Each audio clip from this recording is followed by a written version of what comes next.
Magandang araw sa atin mga ka-winding. So nagbabalik GT Rewinding.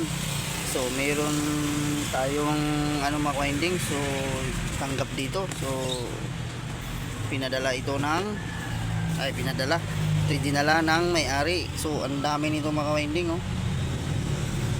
Halo-halo. Puro mga impact drill.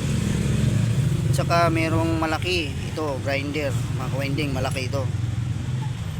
So paldo na naman tayo nito mga ka-winding sa gawa. Hindi natin alam kung alin ang unahin ito sa kanila. So isa-isahin lang natin itong mga ka-winding ang naging problema nito. So ito may mga nakasulat na defective. Ayan, defective. Ayan. Ito sila dito. Pinaka-chuck niya, yung chuck.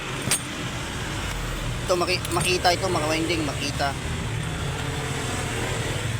Ito mga encombran. So mga magagandang klase naman ito mga ka-winding. So ito meron tong isa na malaki na chipping gun. So chipping gun to mga ka-winding.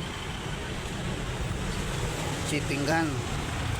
Yung ba yung nasa ilalim? Yung isa Stanley. Tapos ito mga ka-winding malaki. Pang na ito mga ka-winding na grinder. Pang industrial na ito mga ka-winding. Pag ganitong kalalaki. So lahat ng mga ka-winding ay mga paggawa. Ito nakalagay, may sinulatan pa ito na sira. So ano itong mga ka-winding, alam ko pag ganito mga galing sa to sa company, pag ganito company siguro to mga ka-winding. So hindi lang tayo sure. So nilagay ito sa karton mga ka-winding. So ito. So shout out pala sa may-ari nito mga ka-winding. Shout out sa inyo sir. Sa tiwala na inyong pagpapagawa ng inyong mga appliances. Kasi yung may-ari nito mga ka-winding ay nagpagawa sa akin ng ganito, last year pa siya nagpagawa sa akin ng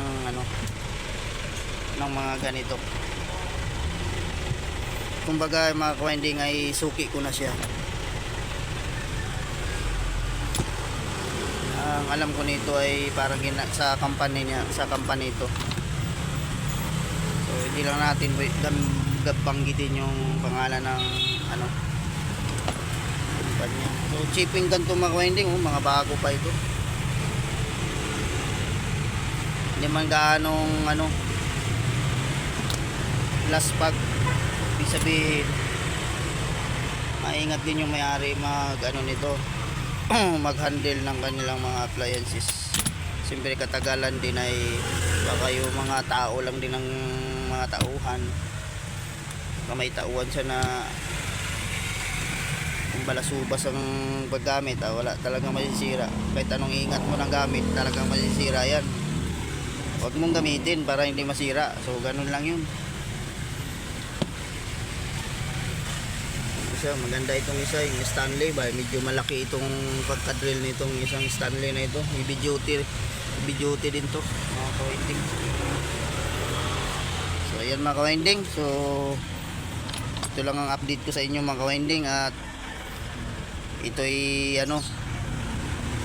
isa-isahin ko tong i-vlog mga ka-winding. Bawat isa nito, bawat kung ano nagiging problema ang mga sira. So sa mga carbon naman, sa carbon, kung carbon lang naging problema, wala, mas maganda at madali-dali lang gawin. Pero kung mag-iba na ang trouble mga ka-winding ay yan ang medyo matatagal-tagalan na tayo maggawa niyan. Kung sa carbon naman mga ka-winding, kahit magkaiba-ibang size pa yan, walang problema yan dahil pwede naman natin i-convert yan. So sanay na tayo dyan sa mga pa-convert ng yung sa carbon lang. So walang problema yan mga ka-winding. So ito lang. So bye bye na mga ka-winding.